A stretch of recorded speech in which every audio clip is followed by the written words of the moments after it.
तो hello friend, स्वागत है आपका हमारे चैनल की एक और नई वीडियो में। अगर आप इस कहानी को ज़्यादा सुनना चाहते हो तो इस वीडियो को लाइक करो और कमेंट में नेक्स्ट एपिसोड ज़रूर लिखना। वज्रपात मंत्र अभिलेख। अतुल, तुम मुझे डरा रहे हो।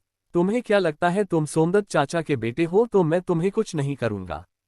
आकर्ष ने गुस्सा होते हुए कहा। क्या दिन आ गए थे, अब एक बच्चा उसे धमकी दे रहा था। माँ मालिक, मुझसे गलती हो गई। मुझे माफ कर दो, मैं आगे से ध्यान रखूंगा। आकर्ष को गुस्सा होते देख अतुल डर गया।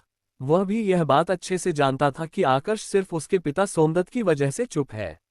नहीं तो जैसा आकर्ष का स्वभाव है, उसने कब का उसे पीट पीट कर सबक सिखा दिया होता।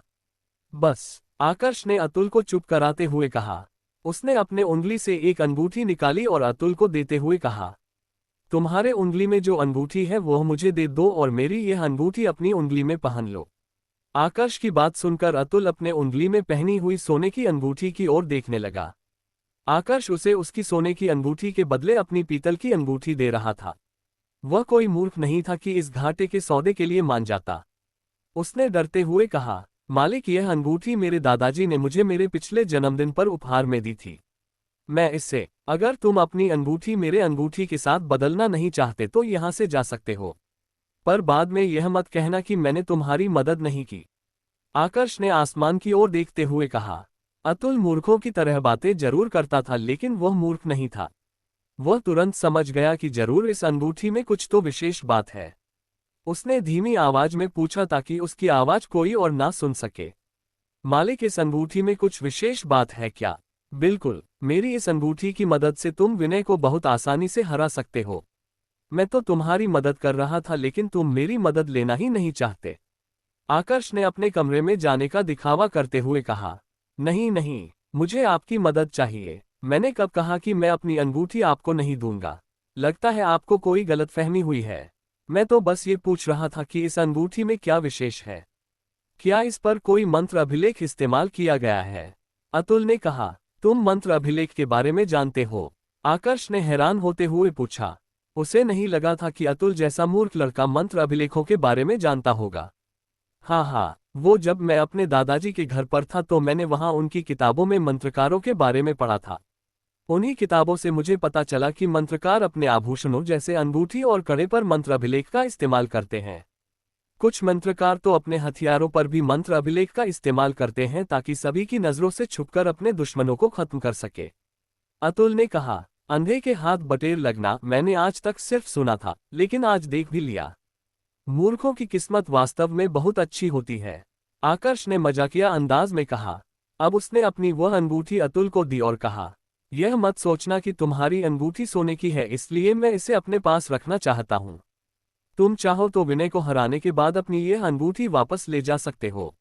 आकर्ष की बात सुनकर अतुल ने वह मंत्र अभिलेख वाली अंगूठी अपने उंगली में पहन ली और उसे ध्यान से देखने लगा।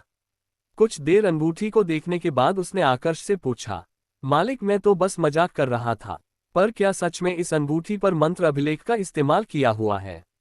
अगर तुम्हें विश्वास नहीं है तो यह अंगूठी मुझे वापस दे दो। ये कहते हुए आकर्ष ने अपना हाथ आगे बढ़ाया, लेकिन अतुल ने अपना हाथ तुरंत पीछे खींच लिया। अतुल की यह हरकत देख आकर्ष मन ही मन हंसने लगा।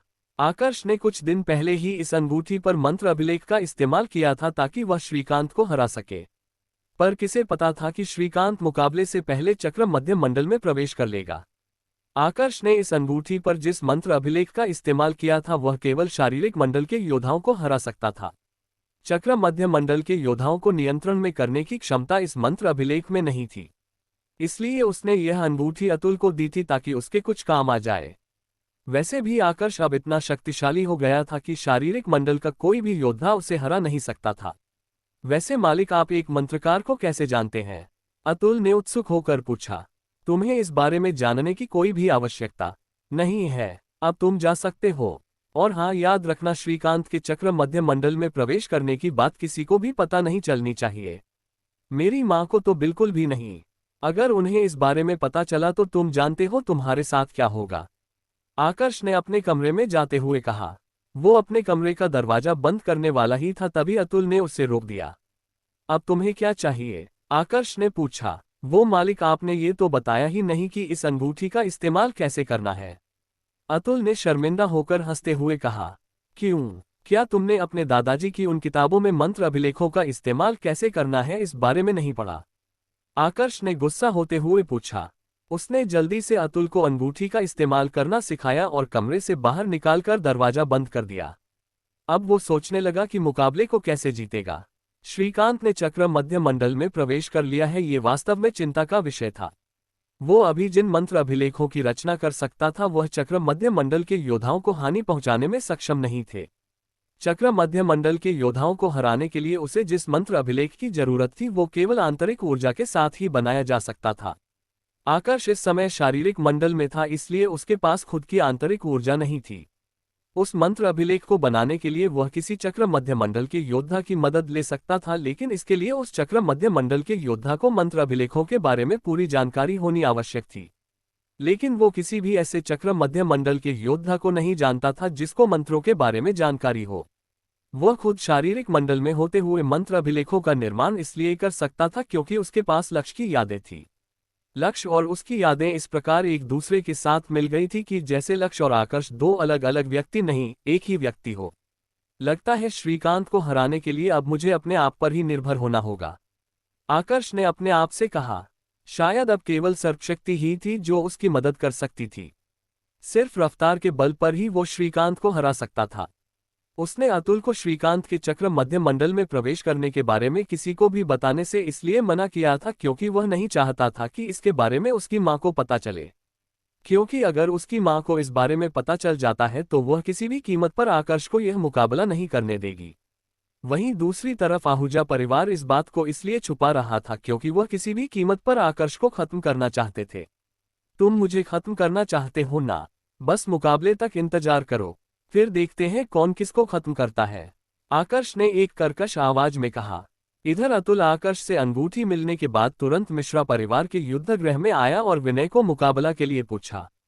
युद्धगृह में मौजूद मिश्रा परिवार के शिष्यों ने जब देखा कि अतुल विनय को चुनौती दे रहा है तो वह अतुल का मजाक उड़ाने लगे। क्या इस अतुल का दिमाग खराब हो गया है? अभी कुछ दिन पहले ही विनय ने इसको इतना मारा था कि इसकी कोई शक्ल भी नहीं पहचान पा रहा था, और आज ये फिर से विनय को चुनौती दे रहा है। वैसे जहां तक मुझे लगता है इसके मोटे शरीर पर विनय की मार का कोई असर ही नहीं हुआ होगा, इसलिए ये फिर से मुकाबला करने आया है। देखो, मैं 5वें एल्डर सोमदत्त की इज्जत करता हूं, लेकिन उनके बेटे अतुल में उनके जैसे एक भी गुण नहीं है। देखना, यह आज भी विनय के हाथों पिट कर जाएगा। हाथी के बच्चे, तेरी इतनी हिम्मत कि तू मुझे चुनौती दे रहा है? भूल गया पिछली बार मैंने तेरा क्या हाल किया था? अचानक एक लड़का भीड़ से निकलकर बाहर आया और अतुल का मजाक उड़ने लगा। ये लड़का मिश्रा परिवार के दूसरे एल्डर का सबसे छोटा बेटा विनय था। विनय, चलो हिसाब बराबर करते हैं, अतुल ने कहा। उसने तुरंत एक पंच बनाकर विनय की ओर भागना शुरू कर दिया। तुम्हें लगता है तुम इन बचकानी हरकतों से मुझे हरा सकते हो? विनय ने अतुल का मजाक उड़ाते हुए कहा। अतुल को अपनी ओर आता देखकर भी विनय ने अपने बचाव के लिए कुछ नहीं किया। वो अतुल से कई बार लड़ चुका था, इसलिए जानता था कि अतुल के पास इतनी ताकत नहीं है कि वह उसे चोट पहुंचा सके। पास खड़े सभी शिष्यों का भी यही सोचना था कि अतुल हमेशा की तरह विनय से मार खाएगा और वापस चला जाएगा। बूम! जैसे ही अतुल का मुक्का विनय को लगा, उसका पूरा शरीर कांपने लगा। विनय को ऐसा लग रहा था मानो उस पर बिजली गिर गई हो। वह जब भी वज्रज्वाल गोली का सेवन करता था तब भी उसके साथ ऐसा ही होता था, लेकिन अभी उसे जो दर्द हो रहा था वह वज्रज्वाल गोली से थोड़ा अलग था। उसका पूरा शरीर कुछ क्षणों के लिए बेजान हो गया था और अतुल के लिए इतना समय काफी था। इससे पहले कि विनय कुछ समझ पाता कि अभी क्या हुआ है, अतुल ने कई मुक्के उसके चेहरे पर जड़ दिए।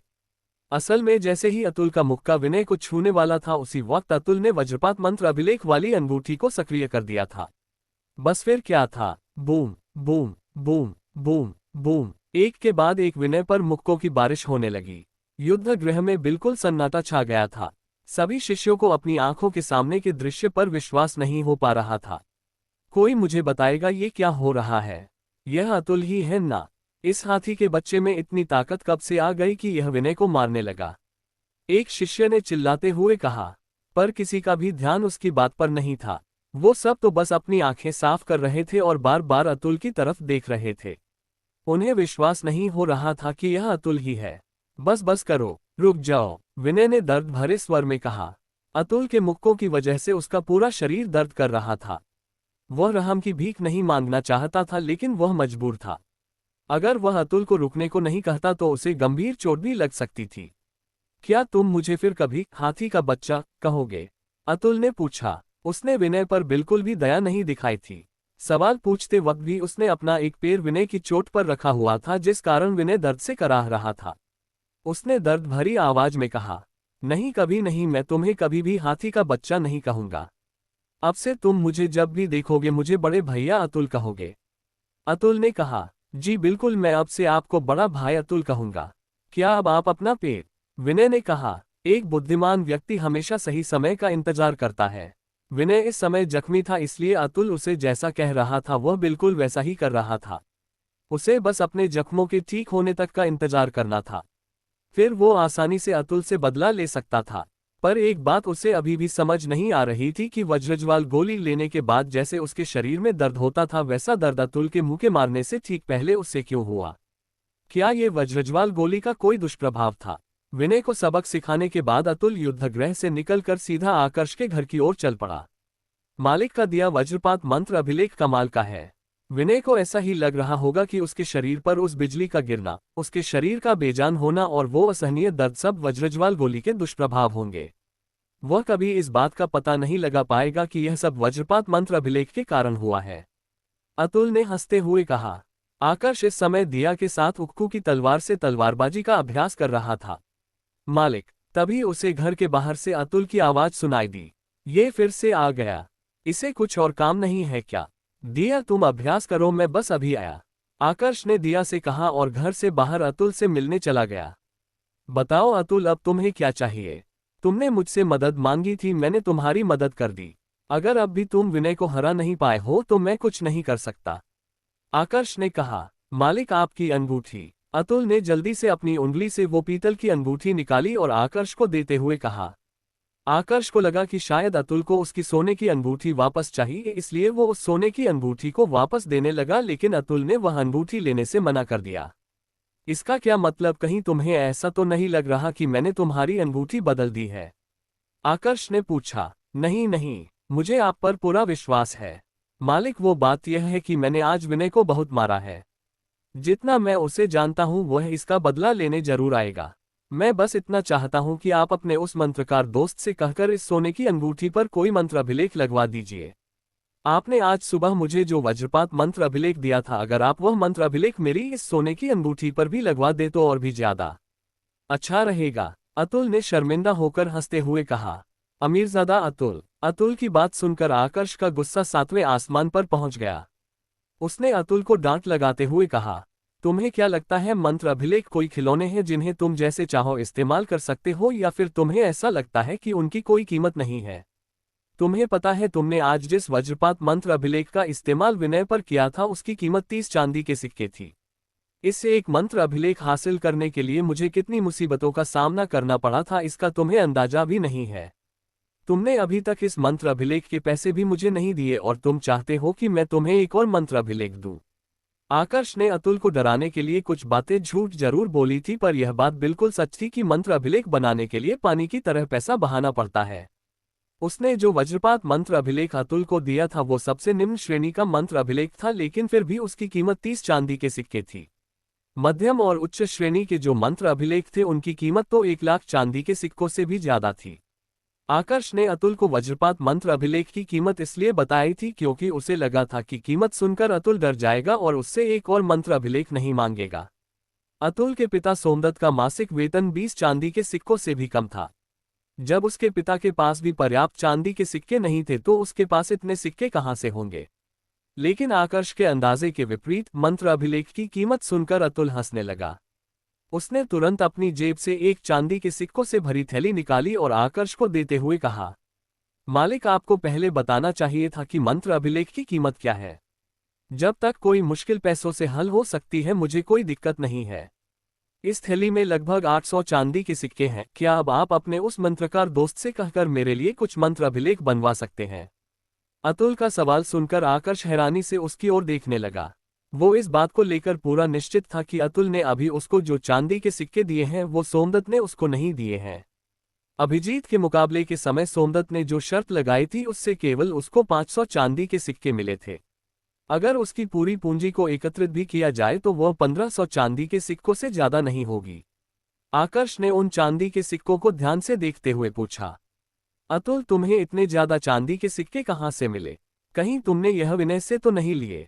अरे नहीं मालिक, ये सिक्के तो मुझे मेरे दादाजी ने सांची लौटते समय दिए थे। आप मेरे पिताजी को इस बारे में मत बताना वरना वो मुझसे सारे पैसे ले लेंगे। अतुल ने कहा, इन चांदी के सिक्कों के अलावा भी तुम्हारे पास और चांदी के सिक्के हैं? आकर्ष ने आश्चर्यचकित होकर पूछा। उसे विश्वास नहीं हो रहा था कि अतुल के पास इतने ज्यादा चांदी के सिक्के हो सकते हैं। बिल्कुल, मेरे पास इन चांदी के सिक्कों के अलावा भी कुछ और चांदी के सिक्के हैं। इसके अलावा मेरे दादाजी ने कहा था कि जब ये सिक्के खत्म हो जाए तो मैं उन्हें एक पत्र लिख दूं। वो मेरे लिए और चांदी के सिक्के भेज देंगे। अतुल ने हंसते हुए जवाब दिया।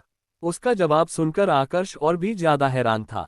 उसने कभी भी अतुल के दादाजी के बारे में नहीं सुना था, लेकिन अतुल की बात से वह इतना जरूर समझ गया था कि उसके दादाजी कोई सामान्य व्यक्ति तो नहीं होंगे।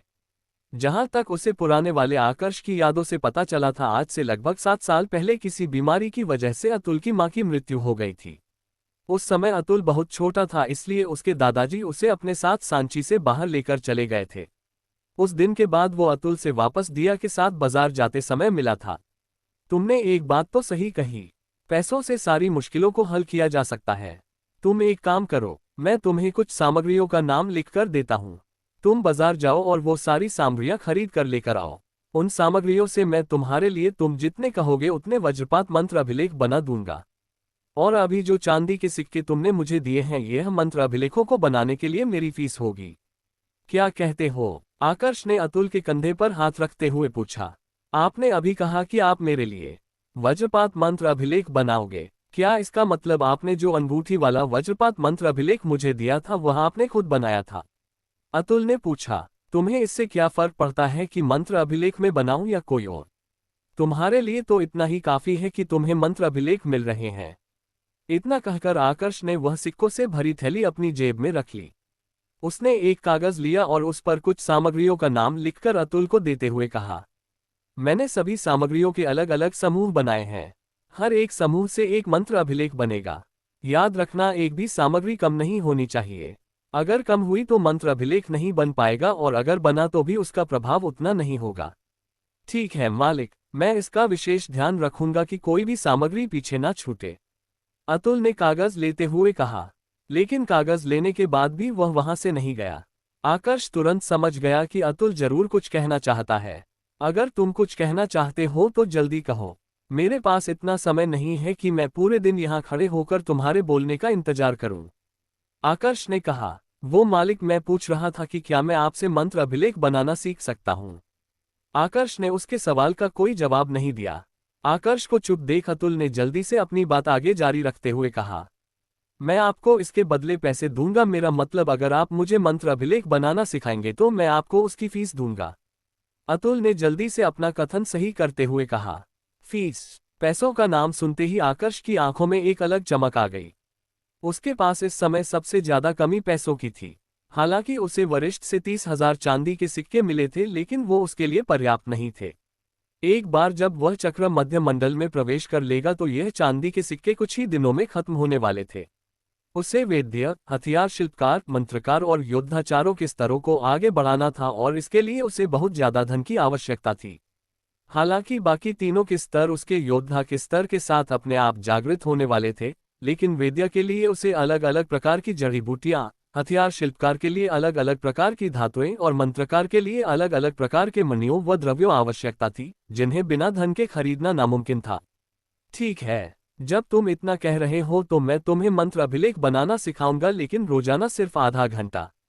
तुम कितना सीख पाते हो ये तुम पर निर्भर करता है। कोई मूर्ख ही होगा जो बिना परिश्रम मिल रहे पैसों को लेने से मना करेगा, और आकर्ष तो वो मूर्ख बिल्कुल भी नहीं था। मैं सोमदत्त चाचा की बहुत इज्जत करता हूँ, इसलिए तुम्हें मंत्र अभिलेख का निर्माण करना और उनका उपयोग करना सिखाने के बदले हर महीने केवल 1000 चांदी के सिक्के लूंगा। क्या तुम्हें मंजूर है? आकर्ष ने कहा। उसकी बात सुनकर अतुल का मुंह खुला का खुला रह गया। आकर्ष को लगा कि शायद उसने फीस बहुत ज्यादा बता दी है, इसलिए उसने हल्का खांसते हुए कहा, अगर तुम्हें फीस ज्यादा लग रही है तो हम। नहीं नहीं नहीं नहीं, फीस एकदम सही है, मुझे मंजूर है। आकर्ष की बात पूरी होने से पहले ही अतुल ने कहा। अतुल का जवाब सुनकर आकर्ष को अपनी बताई फीस पर पछतावा हो रहा था। क्या हर महीने 1000 चांदी के सिक्के कम थे? अतुल जैसे ही वह कागज लेकर वहां से जाने लगा तो आकर्ष ने उसे रोकते हुए कहा, चाहे कुछ भी हो जाए किसी को भी ये पता नहीं लगना चाहिए कि मुझे मंत्र अभिलेख बनाना आता है।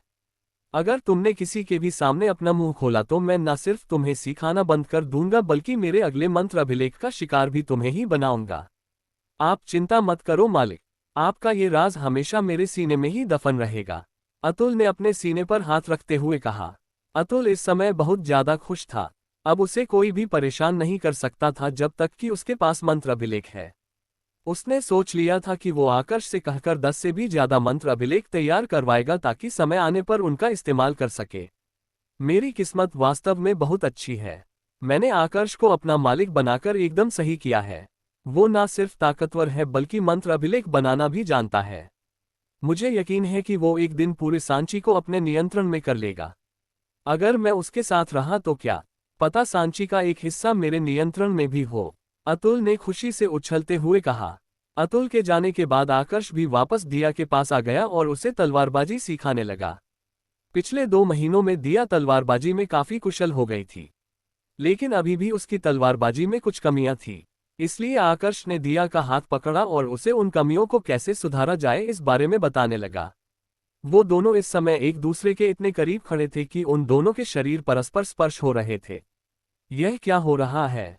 अचानक आकर्ष को एक आवाज सुनाई दी जिसे सुनकर वो दिया से दूर हो गया। यह आवाज उसकी मां रेवती की थी जो उन दोनों की ओर देखकर मुस्कुरा रही थी। दिया का चेहरा इस समय हमेशा की तरह शर्म से लाल हो गया था। दिया, अब अभ्यास करना बंद करो और मेरे साथ रसोई घर में चलो। हमें रात का खाना भी बनाना है, रेवती ने हंसते हुए कहा। जी मालकिन, दिया ने जवाब दिया। मां, आपको मेरी कोई मदद चाहिए? आकर्ष ने पूछा। नहीं, तुम अपना अभ्यास करो। तुमने 7वें स्तर में प्रवेश जरूर कर लिया है लेकिन भूलो मत श्रीकांत 9वें स्तर में है। मुकाबले में कुछ ही दिन बचे हैं। अगर तुमने ठीक से अभ्यास नहीं किया तो मुझे डर है कि। रेवती ने चिंतित होते हुए कहा। मां, आप मुकाबले की चिंता मत कीजिए, मैं अपनी तरफ से मुकाबला जीतने की पूरी कोशिश करूंगा। आकर्ष ने कहा। मालिक, आपने 7वें स्तर में प्रवेश कब किया? दिया ने आश्चर्यचकित होते हुए पूछा। दिया, तुमने भी तो 6ठे स्तर में प्रवेश कर लिया है। अब अगर मैं तुमसे एक स्तर आगे नहीं रहूंगा तो तुमसे हार नहीं जाऊंगा। आकर्ष ने मुस्कुराते हुए जवाब दिया। मालिक, आप मेरी चिंता मत करो, मैं अब से कम अभ्यास करूंगी ताकि अगले स्तर में जल्दी प्रवेश ना कर पाऊं। आप हमेशा मुझसे आगे ही रहेंगे, दिया ने शर्माते हुए कहा। दिया, तुम्हें ऐसा कुछ भी करने की जरूरत नहीं है। हम औरतों को भी ताकतवर बनने का अधिकार है। अगर तुम अभी से कमजोर रहोगी तो शादी के बाद इसे अपने नियंत्रण में कैसे रख पाओगी?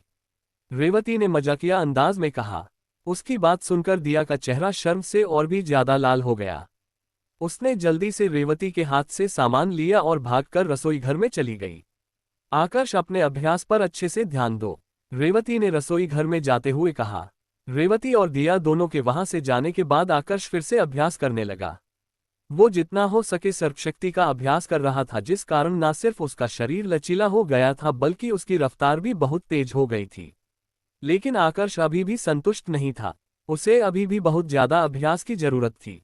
बाकी सब को छोड़ो, दिया जिसने उसके बाद अभ्यास करना शुरू किया था उसने भी उसके साथ साथ 6ठे स्तर में प्रवेश कर लिया था। वैसे इसमें आकर्ष की कोई गलती नहीं थी, दिया खुद भी प्रतिभाशाली थी। वो एक लड़की होने के बावजूद भी मिश्रा परिवार के कई शिष्यों से ज्यादा ताकतवर थी। अगर उसकी तुलना रेवती के साथ की जाए तो इसमें भी विजेता दिया ही होती। आकर्ष इस बात से बिल्कुल भी नाराज नहीं था कि दिया रेवती से ज्यादा प्रतिभाशाली है, बल्कि उल्टा वह तो खुश था कि कम से कम अब जब वो सांची से बाहर जाएगा तो दिया भी उसके साथ जा सकती है। अगर दिया उसके साथ नहीं चलेगी तो उसे अपना सफर अधूरा लगेगा।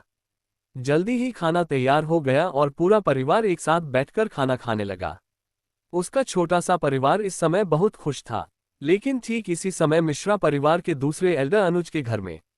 अनुज दरवाजे के पास खड़ा था और अपने बेटे विनय की ओर देख रहा था जो इस समय बिस्तर पर लेटा था। अनुज को अपने बेटे पर बहुत गुस्सा आ रहा था। उन्होंने विनय को डांटते हुए कहा, तुम्हें बिल्कुल भी शर्म नहीं आती, इस तरह मार खाकर बिस्तर पर लेटे हो। अगर आकर्ष ने तुम्हें मारा होता और तुम जख्मी हुए होते तो मैं शायद कुछ नहीं कहता, लेकिन तुम उस अतुल के हाथों मार खाकर आए हो। क्या इस तरह तुम हमारे परिवार का नाम रोशन करने वाले हो?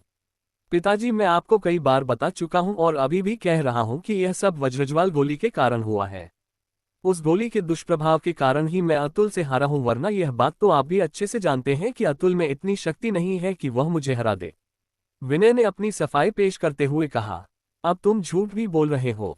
तुम कह रहे हो कि यह सब वज्रज्वाल गोली के दुष्प्रभाव के कारण हुआ है, तो मुझे बताओ, तुम्हारे भाई ने भी तो यही गोली ली थी। उसे कुछ क्यों नहीं हुआ? तुम मेरे यानी अनुज के बेटे हो। अगर तुम अतुल से हार गए हो तो कोई बात नहीं, जाओ और अभ्यास करो और अपने आप को इतना शक्तिशाली बनाओ कि उस अतुल को हरा सको। ये बहाने बनाना बंद करो। अनुज ने कमरे से बाहर जाते हुए कहा। विनय कुछ कहना चाहता था, लेकिन वह जानता था कि अभी उसके पिता कुछ भी नहीं सुनेंगे। उसने अपने दांत पीसते हुए अपने आप से ही कहा, हाथी के बच्चे, मैं तुझे छोड़ूंगा नहीं। बस एक बार मुझे ठीक हो जाने दे, फिर मैं तुझे बताता हूं कि विनय को चोट पहुंचाने का अंजाम क्या होता है। उसका अभी भी यही सोचना था कि वह बस वज्रज्वाल गोली के दुष्प्रभाव के कारण हारा है। दुख तो उसे इस बात का था कि उसके घर वाले, उसके पिता और उसका भाई भी उस पर विश्वास नहीं कर रहे थे। सभी को यही क्यों लगता है कि अतुल ने मुझे हराया है? क्या ये सब लोग इतनी छोटी बात भी नहीं समझ पा रहे हैं कि जो अतुल कल तक मेरे हाथों से मार खा रहा था, वह आज एकदम इतना शक्तिशाली कैसे बन गया कि उसने मुझे विनय को जख्मी कर दिया है? विनय ने दर्द से कराहते हुए कहा। अतुल vs विनय 2.0। तुम चाहते हो कि मैं तुम्हारे लिए 20 वज्रपात मंत्र अभिलेख बनाऊं? आकर्ष ने अतुल द्वारा खरीदी गई सामग्री को देखते हुए पूछा। उसे समझ नहीं पा रहा था कि अतुल को इतने सारे मंत्र अभिलेख क्यों चाहिए। बिल्कुल, क्या हुआ? क्या आप इतने मंत्र अभिलेख नहीं बना सकते? अतुल ने पूछा। नहीं, मैं बस ये जानना चाहता था कि तुम्हें इतने ज्यादा मंत्र अभिलेख क्यों चाहिए। एक बात मैं तुम्हें पहले ही बता रहा हूं, तुम इन मंत्र अभिलेखों का इस्तेमाल हर किसी पर नहीं कर सकते। अगर तुम ऐसा करोगे तो सभी को पता चल जाएगा कि तुम मंत्र अभिलेख इस्तेमाल कर रहे हो। लेकिन विनय पर तुम इनका जितनी बार चाहे उतनी बार प्रयोग कर सकते हो। इस तरह किसी को तुम पर शक भी नहीं होगा। सभी को यही लगेगा कि विनय झूठ बोल रहा है, वहीं दूसरी तरफ विनय को ऐसा लगेगा कि यह सब वज्रज्वाल गोली का दुष्प्रभाव है। आकर्ष ने कहा, अरे हाँ, मैंने इस बारे में क्यों नहीं सोचा। इस तरह मैं अपना बदला भी ले सकता हूं और किसी को मुझ पर शक भी नहीं होगा। वैसे मालिक, मैं ज्यादा से ज्यादा 4 या 5 मंत्र अभिलेखों का इस्तेमाल विनय पर कर सकता हूं, लेकिन बाकी के जो मंत्र अभिलेख हैं उनका क्या? अतुल ने पूछा। बाकी के मंत्र अभिलेखों को अपने पास संभाल कर रखना। हो सकता है भविष्य में तुम्हें उनकी जरूरत पड़े। वैसे इससे याद आया कि आज तुम्हारे मंत्र अभिलेख सीखने का पहला दिन है, इसलिए आज मैं तुम्हें वज्रपात मंत्र अभिलेख बनाना सिखाऊंगा। इसे बनाना सबसे आसान है और इसके बारे में तुम पहले से जानते हो, इसलिए जल्दी सीख पाओगे। आकर्ष ने कहा। उसकी बात सुनकर अतुल खुशी से झूम उठा, लेकिन तभी उसने देखा कि आकर्ष ने अपना एक हाथ उसकी ओर बढ़ाया है और उसे सवालिया नजरों से देख रहा है। उसे कुछ समझ नहीं आया कि आकर्ष ने अपना एक हाथ उसकी ओर क्यों बढ़ाया है। इसलिए उसने पूछा, मालिक, क्या आपको कुछ चाहिए? मेरी फीस, आकर्ष ने कहा। अच्छा, माफ करना, मैं भूल गया था। अब उसने जल्दी से अपनी जेब में से चांदी के सिक्कों से भरी एक थैली निकाली और आकर्ष को देते हुए कहा, मालिक, इसमें पूरे 1000 चांदी के सिक्के हैं। मैंने आपको फीस दे दी है, तो क्या अब आप मुझे मंत्र अभिलेख बनाना सिखा सकते हैं? मैं तुम्हें सिखाना तो आज चाहता हूं, लेकिन आज मुझे इन सभी सामग्रियों को व्यवस्थित करना है। मैं दोपहर के बाद तुमसे मिलने तुम्हारे घर आऊंगा और वहीं पर तुम्हें रोजाना मंत्र अभिलेख बनाना सिखाऊंगा। मैं अपनी तरफ से पूरी कोशिश करूंगा। अब तुम कितना सीख पाते हो ये तुम पर निर्भर करता है। आकर्ष ने वो चांदी के सिक्कों से भरी थैली लेते हुए कहा। अतुल के वहां से जाने के बाद आकर्ष ने अपने आप से ही कहा, मुझे जितना हो सके धन इकट्ठा करना होगा। मेरे पास ज्यादा समय नहीं है। जिस रफ्तार से मेरा ऊर्जा स्तर बढ़ रहा है उसे देख तो यही लगता है कि मैं जल्दी ही चक्र मध्य मंडल में प्रवेश कर लूंगा। अगर उस समय तक मेरे पास पर्याप्त धन नहीं हुआ तो मेरे लिए आगे के मंडलों में प्रवेश करना मुश्किल हो जाएगा। अगले दिन से आकर्ष रोजाना अतुल के घर जाने लगा और उसे मंत्र अभिलेख बनाना सिखाने लगा। आकर्ष को रोज अपने घर आते देख शुरुआत में सोमदत्त को थोड़ा अजीब लगा, लेकिन वह एक बात से खुश थे कि इसी बहाने उनका बेटा अतुल और आकर्ष अच्छे दोस्त बन गए हैं। पर अतुल के कमरे से पीटने की आवाज सुनकर कई बार उन्हें उन दोनों पर शक भी होता। पट हमेशा की तरह अतुल के कमरे से फिर से मारने पीटने की आवाज सुनाई दी। कमरे के अंदर आकर्ष इस समय अतुल को मार रहा था। तुम इतने मूर्ख कैसे हो सकते हो? मैंने कितनी बार कहा कि इन दोनों औषधियों को सीधा मत मिलाओ, पर तुम्हें कुछ भी समझ नहीं आ रहा। तुम बार बार एक ही गलती कैसे कर सकते हो? आकर्ष ने गुस्सा होते हुए कहा। मालिक, आप बार बार मुझे मारते क्यों हैं? मैं धीरे धीरे सीख जाऊंगा। अतुल ने अपने सिर पर हाथ फेरते हुए कहा। मुझे तो समझ नहीं आ रहा कि मैं तुम्हें यह मंत्र अभिलेख बनाना सिखा ही क्यों रहा हूं। तुम्हारे दिमाग में गोबर भरा है। मेरी बात ध्यान से सुनो। अगर इस महीने के अंदर अंदर तुम यह मंत्र अभिलेख बनाना नहीं सीखे तो चाहे तुम मुझे कितने भी चांदी के सिक्के दे देना, मैं तुम्हें मंत्र अभिलेख बनाना नहीं सिखाऊंगा, आकर्ष ने कहा। उसकी बात सुनकर अतुल निराश हो गया। उसने रूखी आवाज में कहा, मालिक आप चिंता मत करो, मैं आपको शिकायत का मौका नहीं दूंगा। उम्मीद करता हूं कि ऐसा ही हो। आज के लिए इतना बहुत है, मैं कल फिर आऊंगा। तब तक के लिए आज जो सीखा है उसी का अभ्यास करो। आकर्ष ने कमरे से बाहर जाते हुए कहा। आधे महीने बाद मिश्रा परिवार का युद्ध गृह फिर से दर्शकों से भरा हुआ था। आज अखाड़े में फिर से एक मुकाबला होने वाला था, विनय और अतुल का मुकाबला। मैंने सुना है कि इस बार विनय ने अतुल को चुनौती दी है। क्या पिछली बार उसको जितने भी जख्म मिले थे वह ठीक हो गए? मुझे इस बारे में कुछ भी नहीं पता। वैसे विनय ने कहा है कि वो पिछली बार अतुल से सिर्फ इसलिए हारा था क्योंकि वह बीमार था। क्या सच में ऐसा था? वह तो आज के मुकाबले में पता चल जाएगा। अगर वह फिर से अतुल के हाथों मार खाता है तो समझ लेना कि वह झूठ बोल रहा था। सही कहा, वो हर बार बीमार होने का बहाना नहीं बना सकता। विनय बहुत पहले ही युद्धगृह में आ गया था और अखाड़े में सीना तानकर खड़ा था। लेकिन जब उसने वहां मौजूद शिष्यों की बातें सुनी तो उसका चेहरा शर्म से झुक गया। उसके पिता अनुज ने उसे वज्रज्वाल गोली के दुष्प्रभाव के बारे में किसी को भी बताने से मना किया था। इसलिए विनय ने सभी के सामने उस दिन बीमार होने का बहाना बनाया था। पर उसे जरा भी अंदाजा नहीं था कि सभी लोग उस पर शक करेंगे। क्या सभी को यही लगता है कि वह अतुल का सामना नहीं कर सकता?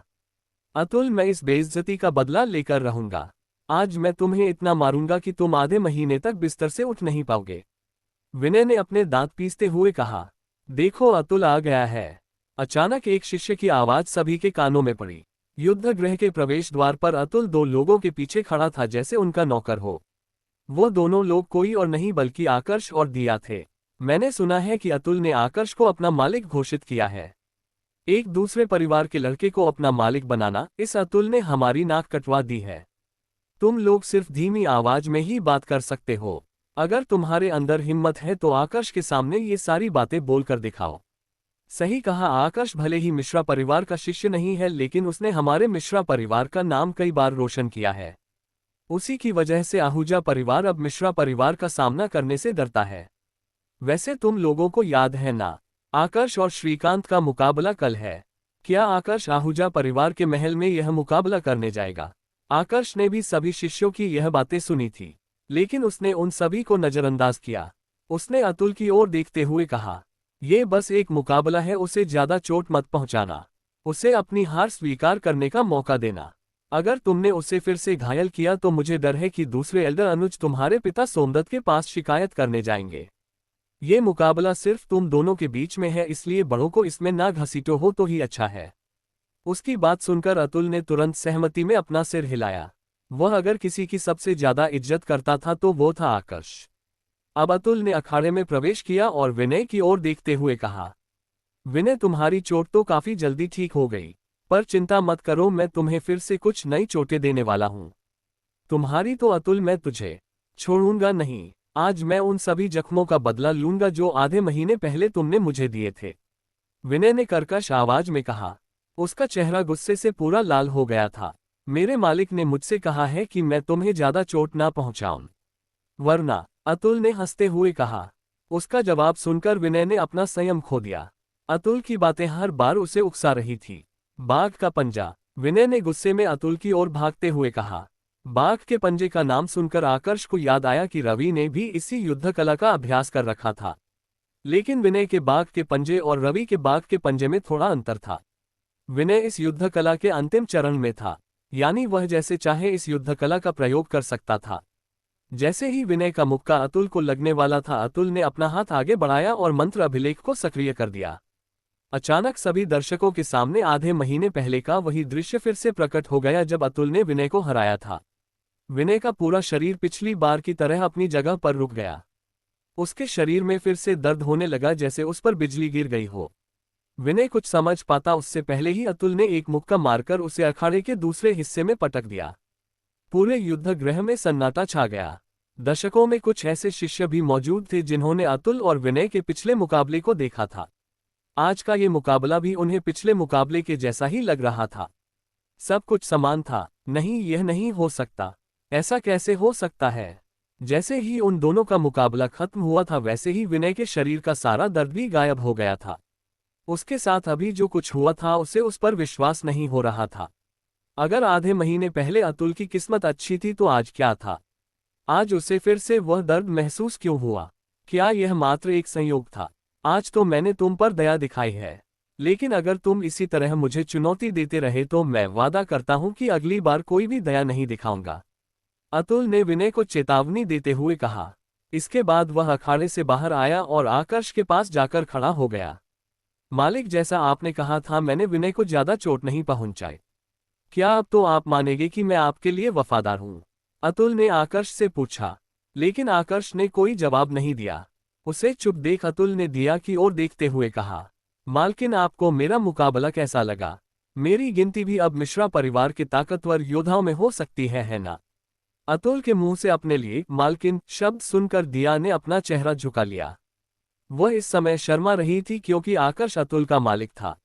वो उसकी मालकिन तभी हो सकती थी जब आकर्ष से उसकी शादी हो जाए। अपनी बकवास बंद करो। तुम्हें सच में लगता है कि तुम शक्तिशाली हो गए हो? वज्रज्वाल गोली और दिव्य जल का प्रयोग करने के बाद भी तुम अभी तक सिर्फ 5वें स्तर में पहुंच पाए हो। तुम्हें शर्म नहीं आती खुद को ताकतवर कहते हुए? आकर्ष ने अतुल को डांटते हुए कहा। जबरदस्ती ही सही, लेकिन अतुल अब उसका साथी बन गया था, इसलिए आकर्ष ने उसे दूसरे दिव्य जल की जगह सप्त शारीरिक दिव्य जल दे दिया था। उसके पास 2 दिव्य जल है, इस बारे में सिर्फ वो और अतुल ही जानते थे। आकर्ष ने अतुल से इस बारे में किसी को भी बताने से मना किया था, यहां तक कि उसके पिता सोमदत्त को भी नहीं। अतुल को जब पहली बार पता चला था कि आकर्ष को एक दूसरा दिव्य जल भी बनाना आता है जिसका प्रभाव मिश्रा परिवार के पास मौजूद दिव्य जल से ज्यादा है, तो उसके दिल में आकर्ष की इज्जत और ज्यादा बढ़ गई। बढ़ती भी क्यों ना? उसका मालिक था, ना सिर्फ एक ताकतवर योद्धा था बल्कि उसे मंत्र अभिलेखों और जड़ी बूटियां का भी ज्ञान था। आकर्ष के मुंह से अपनी बेइज्जती सुनकर अतुल ने झूठी हंसी हंसते हुए कहा, मालिक, आपको क्या लगता है सभी आपके और मालकिन के जैसे होंगे, जिनके ऊर्जा स्तर बाकी सभी की तुलना में ज्यादा तेजी से बढ़ते हो? मानता हूं कि आप दोनों बहुत ज्यादा अभ्यास करते हैं, लेकिन अब हर कोई तो आपके जैसा नहीं हो सकता ना? अतुल ने ऐसा इसलिए कहा था क्योंकि उसके और विनय के मुकाबले से ठीक एक दिन पहले दिया ने शारीरिक मंडल के 7वें स्तर में प्रवेश कर लिया था। अतुल पहले तो सिर्फ आकर्ष के बढ़ते ऊर्जा स्तर को देख हैरान था, लेकिन अब तो दिया भी उस लिस्ट में शामिल हो गई थी। बातें बनाना तो कोई तुमसे सीखे अतुल, आकर्ष ने हंसते हुए कहा और उन दोनों दिया और अतुल के साथ युद्धगृह से बाहर जाने लगा। युद्धगृह में मौजूद बाकी शिष्यों को इस समय अतुल से जलन हो रही थी। उन्हें विश्वास नहीं हो रहा था कि उस मोटे, भद्दे और हाथी के बच्चे अतुल ने आकर्ष से दोस्ती कर ली थी, जिसका सम्मान मिश्रा परिवार के कुल प्रमुख तक करते हैं। कुछ शिष्यों को तो इस समय पछतावा भी हो रहा था कि उन्होंने समय रहते आकर्ष से दोस्ती क्यों नहीं की। अगर उन्होंने आकर्ष के साथ अच्छे से व्यवहार किया होता तो आज शायद अतुल की जगह वो खड़े होते। आकर्ष, अतुल और दिया के वहां से जाने के बाद सभी का ध्यान विनय पर गया, जो इस समय अखाड़े में लेटा हुआ था। क्या विनय का अब भी यही कहना है कि वह अतुल से आज इसलिए हारा क्योंकि वह इस बार भी बीमार था? यार, हद होती है। इसे कोई और बहाना नहीं मिला। कम से कम बहाना तो कोई ऐसा बनाता जिस पर लोग विश्वास करें। सही कहा, इसकी जगह मैं होता तो अब तक हार मान लेता। भला कोई इतना बेशर्म कैसे हो सकता है? सारे शिष्य एक एक करके विनय का मजाक उड़ाने लगे। विनय भी उनकी बातें साफ सुन पा रहा था, लेकिन वो चुप था। वह सभी का मुंह बंद नहीं करवा सकता था। मैं अभी भी अपने वादे पर कायम हूं। मालिक, कल आपके और श्रीकांत के मुकाबले का दिन है। क्या आप सच में आहूजा परिवार के महल में जाने वाले हैं? युद्धगृह से वापस लौटते समय अतुल ने आकर्ष से पूछा। बिल्कुल, मैं ये मुकाबला लड़ने जाने वाला हूं, आकर्ष ने मुस्कुराते हुए जवाब दिया। आकर्ष के खुद के कुछ नियम थे और उन्हीं नियम में से एक नियम था अपनी कही बात से पीछे नहीं हटना। अगर वो किसी से कोई वादा करता तो उसे हर कीमत पर पूरा भी करता। अपने इन्हीं नियमों के कारण आकर्ष एक समय पर पूरी दिल्ली को नियंत्रित करता था। आकर्ष का जवाब सुनने के बाद अतुल कुछ समय चुप रहा, फिर उसने पूछा, मालिक क्या आपको पूरा विश्वास है कि आप ये मुकाबला जीत सकते हैं? आकर्ष को थोड़ा अजीब लगा। हमेशा बकवास करने वाला अतुल आज उसकी इतनी फिक्र क्यों कर रहा है? उसने एक लंबी सांस ली और अतुल से पूछा, तुम मुझसे कैसे जवाब की उम्मीद कर रहे हो? तुम्हें सच जानना है या झूठ? बिल्कुल मुझे सच जानना है, अतुल ने गंभीर होकर कहा। सच कहूं तो मुझे नहीं पता कि मैं मुकाबला जीत पाऊंगा या नहीं, आकर्ष ने जवाब दिया। मालिक अगर ऐसा है तो आप मुकाबला करने से मना कर दीजिए। आप श्रीकांत के बेटे की उम्र के हैं। अगर आप मुकाबला करने से मना भी कर देंगे तो भी कोई आपका मजाक नहीं उड़ेगा, क्योंकि सभी जानते हैं कि इस मुकाबले का परिणाम क्या होने वाला है, अतुल ने चिंता व्यक्त करते हुए कहा। अतुल, हाँ मालिक, मेरी एक बात हमेशा याद रखना, अगर तुम किसी से कोई वादा करते हो तो उसे हर कीमत पर पूरा करने की कोशिश करना। अगर मैं ये मुकाबला करने नहीं जाता हूं तो लोग मेरा मजाक नहीं उड़ाएंगे, मुझे कोई चोट भी नहीं लगेगी, पर ऐसा करके मैं अपनी खुद की नजरों में गिर जाऊंगा। अगर हमें शक्तिशाली बनना है तो श्रीकांत जैसी हर चट्टान को तोड़कर आगे बढ़ना होगा। मुझे भी पता है कि मैं श्रीकांत को हरा नहीं सकता, लेकिन कम से कम मुझे कोशिश तो करनी चाहिए। अगर मैं कोशिश ही नहीं करूंगा तो मुझे कैसे पता चलेगा कि मैं उसे हरा सकता हूं या नहीं, आकर्ष ने गंभीर स्वर में कहा। दिया जो कि अभी तक चुप थी, उसकी नजर पूरे समय आकर्ष पर थी। वो जानती थी कि आकर्ष ने अभी जो कुछ भी कहा है वो उसने उनके दिलों में जोश भरने के लिए नहीं कहा है। आकर्ष सच में ही ऐसा था।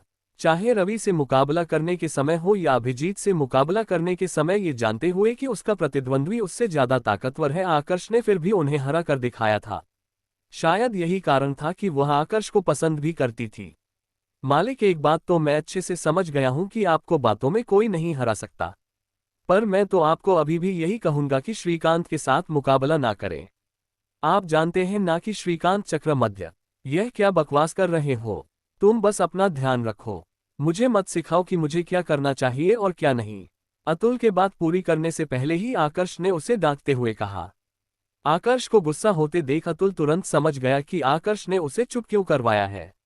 वो भूल गया था कि दिया भी उनके साथ है और आकर्ष ने उसे किसी को भी श्रीकांत के चक्र मध्य मंडल में प्रवेश करने के बारे में बताने से मना किया था। उसने जल्दी से इशारों इशारों में आकर्ष से माफी मांगी और अपने घर की तरफ चल पड़ा। मालिक क्या आप सच में यह मुकाबला नहीं जीत सकते? दिया ने चिंता करते हुए पूछा। उसके सवाल को सुनकर आकर्ष मुस्कुराने लगा और उसके बालों को ठीक करते हुए बोला, क्या तुम्हें भी सच में ऐसा ही लगता है? मैंने कहा था कि मुझे पूरा भरोसा नहीं है कि मैं मुकाबला जीत सकता हूं या नहीं, पर इसका मतलब यह नहीं है कि मुझे अपने आप पर बिल्कुल भी भरोसा नहीं है। तुम जानती हो कि मैं अपने वादे कभी नहीं तोड़ता। मैंने तुमसे वादा किया था कि मैं तुम्हें कभी अकेला नहीं छोड़ूंगा। चिंता मत करो, मुझे कुछ भी नहीं होगा। अगर मैं श्रीकांत को हरा नहीं पाता हूं फिर भी किसी तरह अपनी जान तो बचा ही सकता हूं। अगर मुझे कुछ हो गया तो तुम्हारा ख्याल कौन रखेगा? आकर्ष की बात सुनकर दिया की आंखें नम हो गई। उसने जल्दी से आकर्ष को गले लगाया और रोते हुए कहा, मालिक अगर आपको कुछ भी हो गया तो मैं अपने आप को जिंदा नहीं रख पाऊंगी। दिया ने अभी जो कुछ कहा था उसे सुनकर आकर्ष डर गया।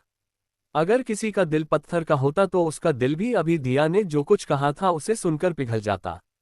आकर्ष शुरुआत से जानता था कि दिया उसे पसंद करती है, लेकिन इस हद तक इसकी उसे उम्मीद नहीं थी। दिया की बात सुनकर आज पहली बार आकर्ष की आंखें भी नम हो गई थी।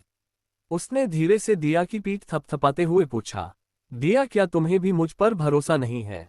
नहीं ऐसा नहीं है, पर मुझे डर है कि कहीं आपको मुकाबले में कुछ हो गया तो मैंने अपने परिवार को खो दिया, अपनी माँ को खो दिया। अब मेरे अंदर आपको खोने की हिम्मत नहीं है, दिया ने कहा। जब आकर्ष उसे अपने घर लेकर आया था दिया ने तभी सोच लिया था कि वो अपना ये जीवन आकर्ष को समर्पित कर देगी। अगर किसी दिन आकर्ष की किसी से शादी हो जाती है तो भी वह आकर्ष को छोड़ने की जगह किसी नौकर की तरह उसकी गुलामी करना पसंद करेगी। अगर आकर्ष नहीं होता तो शायद दिया आज भी दर दर की ठोकरें खा रही होती। बस अब रोना बंद करो। अगर मेरी माँ ने तुम्हें रोते हुए देख लिया तो वह समझेगी कि मैंने तुम्हें रुलाया है। ये बात तो तुम्हें भी पता है कि उन्होंने कहा है कि मेरी शादी सिर्फ तुमसे होगी। तुम्हें शायद पता नहीं है पर वो मुझसे ज्यादा तुम्हारा ख्याल रखती है, आकर्ष ने दिया के आंसू पोंछते हुए कहा। आकर्ष की बात सुनकर दिया तुरंत उससे अलग हो गई और भागकर अपने कमरे में चली गई। अब क्या हुआ? मैंने तो सिर्फ हम दोनों की शादी की बात की थी, इसमें इतनी शर्माने वाली क्या बात है? आकर्ष ने हंसते हुए अपने आप से कहा। श्रीकांत, तुम्हें किसी भी कीमत पर मरना होगा। मैं दिया, मेरी माँ और बाकी सब का भरोसा नहीं तोड़ सकता। सभी को मुझसे बहुत ज्यादा उम्मीदें हैं। यह अब कोई मुकाबला नहीं है, मिश्रा परिवार का भविष्य दांव पर लगा है। हम दोनों में से कोई एक ही जिंदा रह सकता है, या तुम या मैं। जहां एक तरफ आकर्ष मुकाबले को लेकर चिंतित था, वहीं दूसरी तरफ मिश्रा परिवार के 5वें एल्डर सोमदत्त के घर में। सोमदत्त ने जैसे ही अपने घर में प्रवेश किया तो उसकी नजर अपने बेटे अतुल पर पड़ी, जो इस समय अपने ही ख्यालों में खोया हुआ था। सोमदत्त ने मजाकिया अंदाज में उसे डांटते हुए कहा, अतुल, यह मैं क्या सुन रहा हूं? तुमने विनय को हराया है, वह भी एक बार नहीं 2 बार। दरअसल सोमदत्त ने 15 दिन पहले जब सुना कि उसके बेटे अतुल ने विनय को मुकाबले में हराया है तो वह इसकी माफी मांगने के लिए दूसरे एल्डर अनुज के घर गए थे, पर वहां जाकर उन्होंने विनय को रोते हुए ये कहते सुना कि वह वज्रज्वाल गोली के दुष्प्रभाव के कारण हारा है। किसी और को विनय की बातों पर भरोसा हो या ना हो, लेकिन सोमदत्त को था, क्योंकि वह अपने बेटे अतुल की क्षमताओं से अच्छी तरह परिचित थे। वह अच्छे से जानते थे कि अतुल चाहे कुछ भी कर ले, वो विनय को नहीं हरा सकता है। लेकिन उनका ये भ्रम अब टूट गया था, क्योंकि आज अतुल ने फिर से विनय को हरा दिया था। और इस बार चुनौती विनय ने दी थी, लेकिन फिर भी अतुल जीत गया। वह इस बार भी दूसरे एल्डर अनुज के घर माफी मांगने गए, लेकिन उन्हें फिर से विनय के मुंह से वही बात सुनने को मिली। पहले तो उन्हें विनय पर भरोसा था, पर अब उन्हें विनय पर शक होने लगा था। हालांकि उनका बेटा 2 बार यह मुकाबला जीता था, लेकिन सोमदत्त एक अनुभवी व्यक्ति थे, इसलिए समझ गए थे कि यह मामला जितना सामान्य दिखता है उतना सामान्य है नहीं। वह जानते थे कि यहाँ कुछ तो गड़बड़ है, लेकिन क्या यह उनको समझ नहीं आ रहा था। अतुल, क्या हुआ? तुम्हारा चेहरा क्यों लटका हुआ है? सोमदत्त ने पूछा। वो पहली नजर में समझ गए थे कि अतुल किसी बात को लेकर चिंतित है। लेकिन क्यों? उसे तो खुश होना चाहिए कि उसने विनय को हरा दिया है। अतुल, अगर तुम किसी बात को लेकर परेशान हो तो मुझे बताओ, सोमदत्त ने कहा। अपने पिता की बात सुनने के बाद अतुल थोड़ी देर चुप रहा, फिर उसने धीमी आवाज में कहा, पिताजी, मुझे आपको एक जरूरी बात बतानी है, पर पहले आपको ये वादा करना होगा कि आप इस बारे में रेवती चाची को कुछ भी नहीं बताएंगे। सभी को यही लगता है कि आकर्ष मेरे मालिक है, पर हकीकत में वो मुझसे अपने छोटे भाई जैसे प्यार करते हैं। अगर आपने रेवती चाची को कुछ भी बताया तो मालिक मुझसे नाराज हो जाएंगे। कैसी जरूरी बात? मुझे बताओ। मैं वादा करता हूं कि मैं रेवती को इस बारे में कुछ भी नहीं बताऊंगा, सोमदत्त ने कहा। सोमदत्त के वादा करने के बाद अतुल ने बताना शुरू किया। मालिक ने मुझे इस बारे में किसी को भी बताने से मना किया है, इसलिए हमारे परिवार में कोई भी यह बात नहीं जानता। लेकिन मालिक कल श्रीकांत से मुकाबला करने जाने वाले हैं, और अगर मैंने अभी इस बारे में नहीं बताया तो क्या पता कल कुछ अनहोनी हो जाए। मालिक ने 7वें स्तर में प्रवेश कर लिया है, और आप सभी को यही लग रहा होगा कि वह श्रीकांत को हरा सकते हैं। लेकिन आप सब इस बात से अनजान है कि श्रीकांत ने चक्र मध्य मंडल में प्रवेश कर लिया है। अगर मालिक कल उससे मुकाबला करने गए तो वह जिंदा नहीं लौटेंगे। श्रीकांत ने चक्र मध्य मंडल में प्रवेश कर लिया है। ये कब हुआ, और तुमने यह बात मुझसे क्यों छुपाए? मुझे कुल प्रमुख से जल्दी इस बारे में बात करनी होगी। तुम्हें क्या सजा मिलनी चाहिए वो तो मैं वापस आकर सोचूंगा, सोमदत्त ने अतुल को डांटते हुए कहा, और कुल प्रमुख से मिलने चले गए। मालिक, मुझे माफ करना, लेकिन अगर मैं ऐसा नहीं करता तो मुझे डर है कि कल के मुकाबले में आपको कुछ हो ना जाए। आप चाहे तो इसके बदले मुझे कोई भी सजा दे सकते हैं, अतुल ने अपने आप से कहा। शाम के समय कुल प्रमुख के कहने पर एक व्यक्ति आकर्ष को बुलाने आया। आकर्ष ने जैसे ही सभा कक्ष में प्रवेश किया तो उसने देखा कि सभा कक्ष में कुल प्रमुख वर्धन सिंह, वरिष्ठ अमर सिंह और सोमदत्त बड़ी बेसब्री से उसी का इंतजार कर रहे हैं। आकर्ष तुरंत समझ गया कि जरूर अतुल ने उन तीनों को श्रीकांत के चक्र मध्य मंडल में प्रवेश करने के बारे में बता दिया होगा। प्रणाम कुल प्रमुख, प्रणाम वरिष्ठ, प्रणाम सोमदत्त चाचा। आकर्ष ने तीनों को प्रणाम किया। आकर्ष, क्या तुम जानते हो हमने तुम्हें यहाँ पर क्यों बुलाया है? वर्धन सिंह ने पूछा। आपने मुझे यहाँ पर बुलाया है क्योंकि आप जानते हैं कि श्रीकांत ने चक्र मध्य मंडल में प्रवेश कर लिया है, आकर्ष ने जवाब दिया। आकर्ष, हम जानते हैं कि तुम बहुत बुद्धिमान हो, पर तुम्हें नहीं लगता कि तुम श्रीकांत से अब ये मुकाबला करके अपनी मौत को दावत दे रहे हो? वर्धन सिंह ने कहा। आकर्ष इस समय मिश्रा परिवार का सबसे कीमती हीरा था। उसके बिना दिव्य जल बनाना असंभव था, और जब से उसने वज्रज्वाल गोली परिवार को सौंप थी तब से पूरे मिश्रा परिवार के लिए उसकी कीमत 100 गुना ज्यादा बढ़ गई थी। कुल प्रमुख, मैं एक योद्धा हूं और आप अच्छे से जानते हैं कि योद्धा मौत से नहीं डरते। मैंने श्रीकांत से वादा किया था कि मैं कल उससे मुकाबला करूंगा और मैं अभी भी अपने वादे पर कायम हूं। अपना वादा तोड़ने से बेहतर है कि मैं मर जाऊं। मेरे लिए मेरे कहे गए शब्दों की कीमत मेरी जान से ज्यादा है। अगर आप चाहते हैं कि मैं मुकाबला करने से मना कर दूं तो मुझे माफ करें, पर मैं ऐसा नहीं कर सकता। मैं कोई कायर या डरपोक नहीं हूं। आकर्ष ने कहा। आकर्ष तुम। वर्धन सिंह के मुंह से कोई शब्द नहीं निकल रहे थे। वो आकर्ष पर दबाव भी नहीं डाल सकते थे क्योंकि आकर्ष ने अभी जो कुछ कहा था वह सच था। एक योद्धा के लिए उसकी जान से भी ज्यादा कीमती थे उसके कहे गए शब्द। आकर्ष, हम तुम्हारी काबिलियत से अच्छी तरह परिचित है। अभी तुम 7वें स्तर में हो और 9वें स्तर के योद्धा को मारना तुम्हारे लिए कोई बड़ी बात नहीं है। लेकिन चक्र मध्य मंडल के योद्धाओं की बात अलग है। उन्हें हराना तो दूर, उनका सामना करना भी तुम्हारे लिए बहुत मुश्किल है। वरिष्ठ अमर सिंह ने कहा। मेरी फिक्र करने के लिए आपका बहुत बहुत धन्यवाद वरिष्ठ, पर मैं अभी भी अपने वादे पर कायम हूं। आकर्ष ने जवाब दिया। ठीक है, जैसी तुम्हारी इच्छा। कुल प्रमुख आकर्ष को यह मुकाबला करने दे, अमर सिंह ने कहा। लेकिन वरिष्ठ, वर्धन सिंह और सोमदत्त को समझ नहीं आ रहा था कि अमर सिंह अचानक से आकर्ष का पक्ष क्यों ले रहे हैं। वरिष्ठ, आप ही हैं जो मुझे अच्छे से समझते हैं। कुल प्रमुख सोमदत्त चाचा, मेरे कल मुकाबला करने से पहले मैं चाहता हूं कि आप दोनों मुझ पर एक एहसान करें। आज हमारे बीच जो बात हुई है, मेरी मां को इस बारे में कुछ भी पता नहीं चलना चाहिए, आकर्ष ने कहा और सभा कक्ष से बाहर चला गया। वरिष्ठ, अपने आकर्ष का पक्ष क्यों लिया? आकर्ष के वहां से जाने के बाद सोमदत्त ने अमर सिंह से पूछा। वर्धन सिंह भी ध्यान से अमर सिंह की ओर देखने लगे। वो भी इस सवाल का जवाब जानना चाहते थे। सोमदत्त, तुम आकर्ष को अच्छी तरह से जानते हो। हम उस पर दबाव नहीं डाल सकते। ये रास्ता उसने चुना है और सभी को उनका रास्ता चुनने का अधिकार है। हमारा काम था उसे समझना, जो हमने कर दिया। अगर वह अभी भी मुकाबला करना चाहता है तो उसका साथ देने के अलावा हम कुछ नहीं कर सकते, अमर सिंह ने जवाब दिया और सभा कक्ष से बाहर जाने लगे। पर जाने से पहले एक बार उन्होंने मुड़कर वर्धन सिंह और सोमदत्त की ओर देखते हुए कहा, मैं भी कल उसके साथ आहूजा परिवार जाऊंगा। अगर जरूरत पड़ी तो मैं उसकी मदद भी करूंगा, चाहे इसके लिए मुझे पूरे आहूजा परिवार का सामना ही क्यों न करना पड़े। आकर्ष vs श्रीकांत 1। अगले दिन आकर्ष सूरज की पहली किरण के साथ जागा और नहा धोकर तैयार हो गया। उसने सफेद रंग के नए वस्त्र पहने और उक्कू से बनी तलवार को म्यान में डालकर उसे किसी बेल्ट की तरह अपने कमर के चारों तरफ पहन लिया। किसी के लिए भी मात्र देखकर यह बता पाना मुश्किल था कि वह बेल्ट वास्तव में एक तलवार है। सूरज की लालिमा के आसमान में बिखरने के साथ ही आकर्ष अपने कमरे से बाहर आ गया। मालिक, तभी एक आवाज उसके कानों में सुनाई पड़ी। यह आवाज दिया की थी, जिसने हरे रंग के कपड़े पहन रखे थे। उसने भी अपनी उक्कू की तलवार को कमर पर बेल्ट की तरह पहना हुआ था।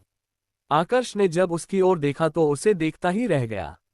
आकर्ष की नजर अपने ऊपर देख दिया ने शर्माते हुए पूछा, आप मुझे ऐसे क्यों देख रहे हो मालिक?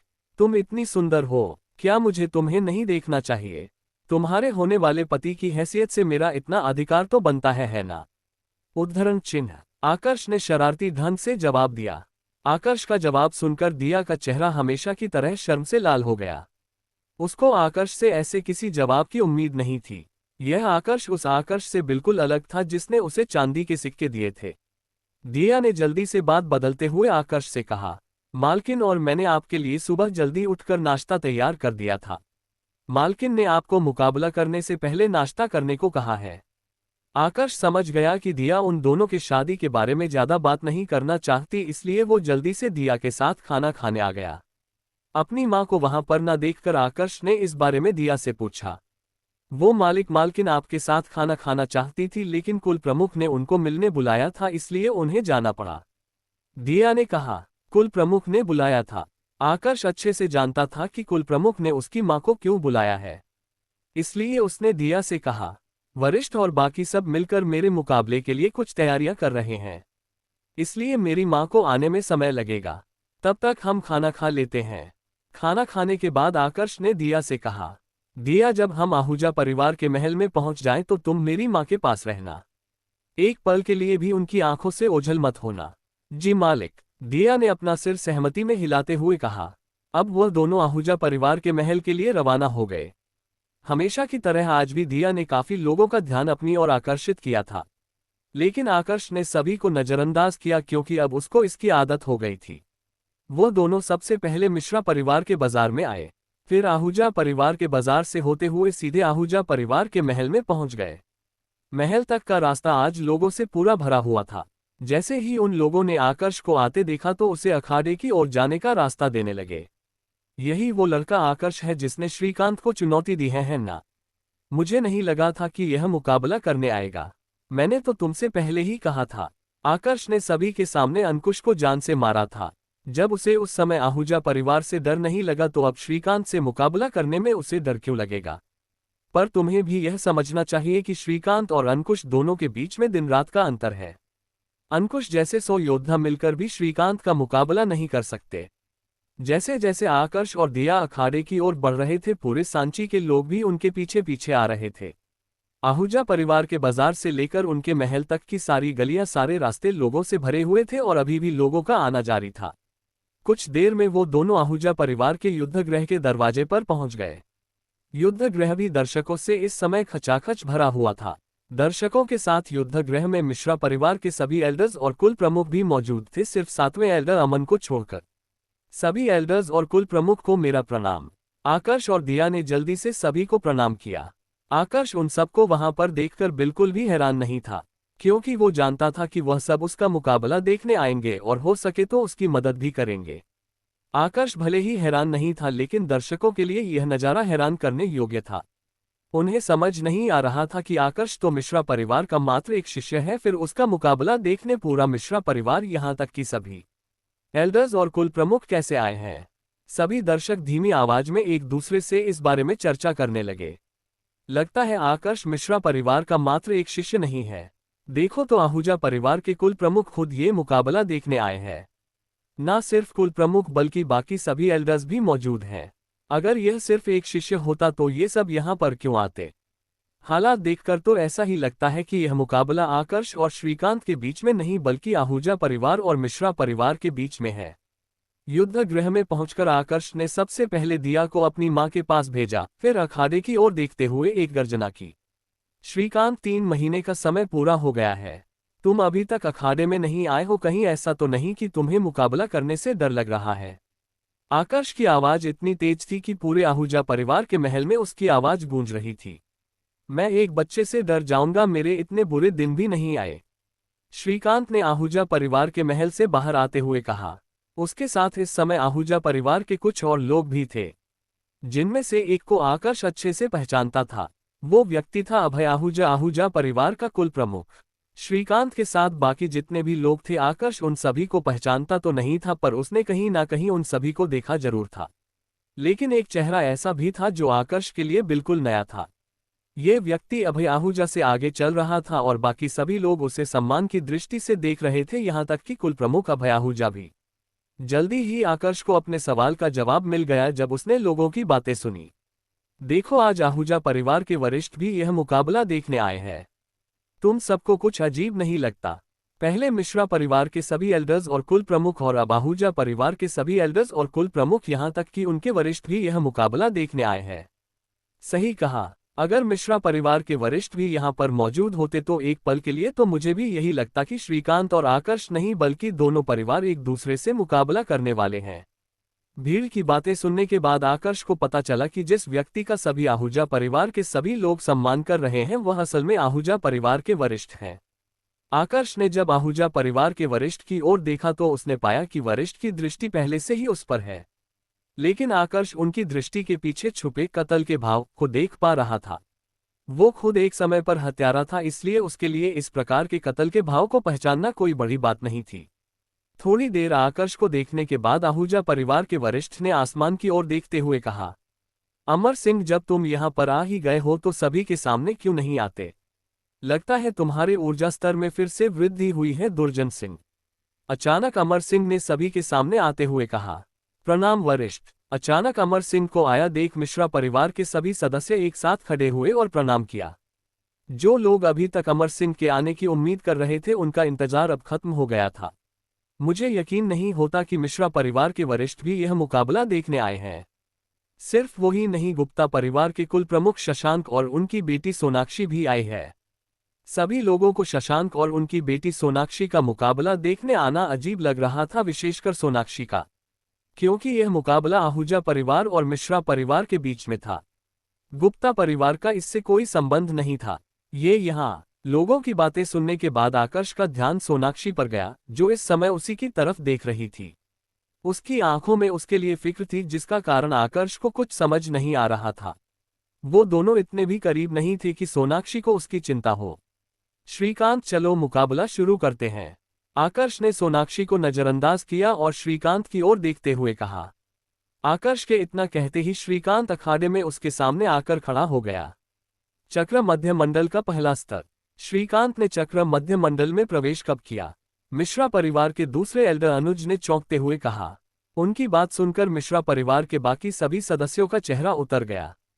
उन्हें इसका जरा भी अंदाजा नहीं था कि श्रीकांत चक्र मध्य मंडल का योद्धा होगा। इस श्रीकांत ने चक्र मध्य मंडल में प्रवेश करके सारा दांव ही पलट दिया है। पर इससे भी हैरान करने वाली बात तो यह है कि आहूजा परिवार ने इस बात को सभी से छुपाया क्यों था? तुम बिल्कुल मूर्ख हो। ये तो एक बच्चा भी जानता है कि आहूजा परिवार और मिश्रा परिवार की दुश्मनी काफी पुरानी है। पहले आकर्ष ने अंकुश की हत्या की, अब आहूजा परिवार ने इस बात को सभी से छुपाया ताकि श्रीकांत आकर्ष की हत्या कर अंकुश का बदला ले पाए।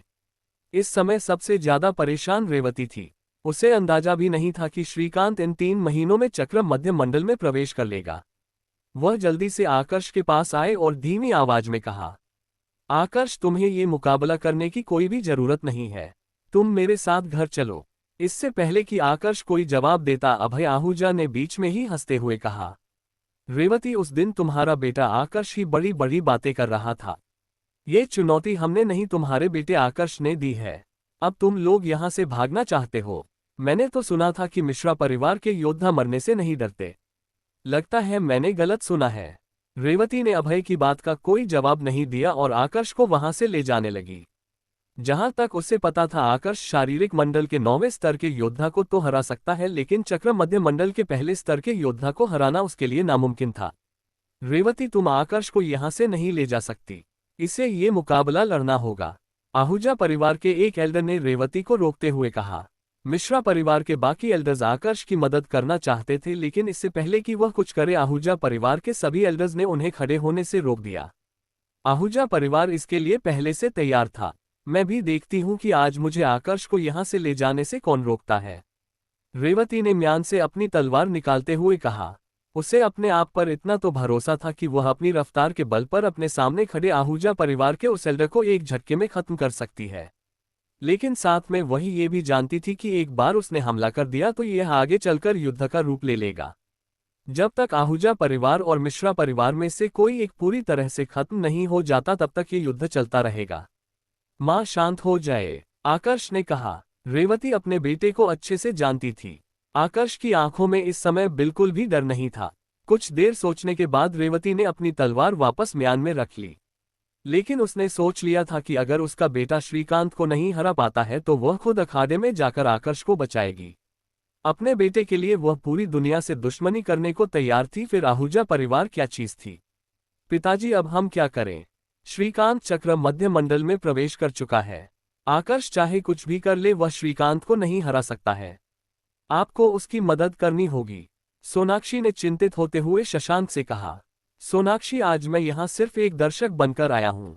मैं चाहकर भी उसकी मदद नहीं कर सकता, शशांक ने एक कड़वी मुस्कान के साथ जवाब दिया। उन्होंने अपने आप को इतना लाचार पहले कभी भी महसूस नहीं किया था। अपने पिता का जवाब सुनकर सोनाक्षी का चेहरा उतर गया। उसने उदास होते हुए अपने आप से ही कहा, बदमाश लड़के, तुम्हें कुछ नहीं हो सकता। अभी तो मैंने तुमसे अपना बदला भी नहीं लिया है, फिर तुम मुझे। मालिक, दिया ने आकर्ष की ओर देखते हुए कहा। वह पहले से ही इस मुकाबले को लेकर काफी चिंतित थी। अब जब उसने देखा कि श्रीकांत चक्र मध्य मंडल का योद्धा बन चुका है तो उसकी चिंता और ज्यादा बढ़ गई। उसने अपना हाथ इस समय अपनी कमर पर बंदी बेल्ट पर रखा था, जो असल में उक्कू की तलवार थी। वो आकर्ष पर आने वाले किसी भी खतरे को रोकने के लिए तैयार थी। मालिक, उम्मीद करता हूं कि यह मुकाबला आप ही जीते, अतुल ने आकर्ष की ओर देखते हुए कहा। लगता है काफी लोगों को तुम्हारी चिंता है। वैसे मुझे उम्मीद नहीं थी कि तुम इन 3 महीनों में 7वें स्तर में प्रवेश कर लोगे। तुम्हारी प्रतिभा तारीफ योग्य है, लेकिन ये प्रतिभा अब तुम्हारे ज्यादा काम नहीं आने वाली, क्योंकि तुम इस अखाड़े से आज जिंदा बाहर नहीं जाओगे। तुमने मेरे बेटे की सिर्फ रीढ़ की हड्डी तोड़ी थी, लेकिन आज मैं तुम्हारी सारी हड्डियों का चूरा बनाऊंगा। मैं तुम्हें आसान मौत नहीं दूंगा, बल्कि मौत के लिए तुम्हें तड़पाऊंगा, श्रीकांत ने कर्कश आवाज में कहा। श्रीकांत, तुम्हें एक बात बताऊं, तलवार के घाव भी एक समय पर भर जाते हैं, लेकिन ये जो शब्दों के घाव होते हैं ना, ये कभी नहीं भरते। मैंने तुम्हारे बेटे की रीढ़ की हड्डी तोड़ी क्योंकि वह गलत था। अभी तुम जिस मुंह से बड़ी बड़ी बातें कर रहे हो, ना कहीं ऐसा ना हो कि यही तुम्हारे अंत का कारण बने। आकर्ष ने जवाब दिया, तुम्हें अभी पता चल जाएगा कि मेरे शब्दों के घाव ज्यादा गहरे हैं या मेरी तलवार के। मैंने सुना है कि तलवारबाजी में शारीरिक मंडल का कोई भी योद्धा तुम्हारा मुकाबला नहीं कर सकता। तो आज मुझे अपनी तलवारबाजी दिखाओ। पर यह क्या, तुम्हारे पास तो कोई तलवार ही नहीं है? कहीं ऐसा तो नहीं कि तुम्हें पहले से ही पता था कि आज तुम मरने वाले हो, इसलिए तुम अपनी तलवार नहीं लाए? श्रीकांत ने पूछा। मैंने अभी तुमसे कुछ कहा था, इतनी जल्दी भूल गए? अगर भूल गए तो फिर से याद दिला रहा हूं, तुम्हारे कह गए शब्द ही तुम्हारे अंत का कारण बनेंगे। उद्धरण चिन्ह। आकर्ष ने जवाब दिया, मेरे शब्द मेरे अंत का कारण बनेंगे या नहीं, लेकिन तुम्हारे अंत का कारण आज मैं जरूर बनूंगा, श्रीकांत ने गुस्सा होते हुए कहा। इतना कहते ही उसके सिर पर दो परछायां प्रकट हो गई। दो हाथियों की परछायां।